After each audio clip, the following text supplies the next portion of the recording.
সকালবেলা ঘুম থেকে উঠা হাইটা হাইটা যাইতেছিলাম, পরে হঠাৎ কইরা এলাকার এক চায়ের দোকানের দিকে নজর পড়লো। দেখি ফিস ফিস করে সবাই মানুষকে কি জানি বুঝাচ্ছে।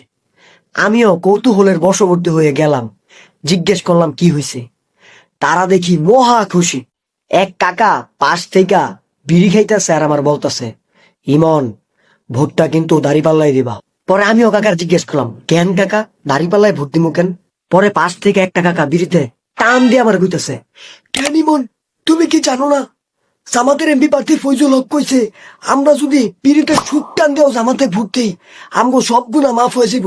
মানে মানুষের ব্রেন কিভাবে নষ্ট করা লাগে তাদের থেকে ভালো আর কেউ জানে না। এখন আমার দুঃখ একটাই, জামাতের আমি ডক্টর শফিকুল ইসলাম বলছিল তাদের দলের নেতা কর্মীরা নাকি বিড়ি খায় না, চাঁদাবাজি করে না, কোনো অনৈতিক কাজের সাথে সম্পৃক্ত নয়, কিন্তু তার দলের এমপি প্রার্থীরা যে এত বড় বড় বিড়ির বিচার, এইটা তো জনগণের সামনে কইল না।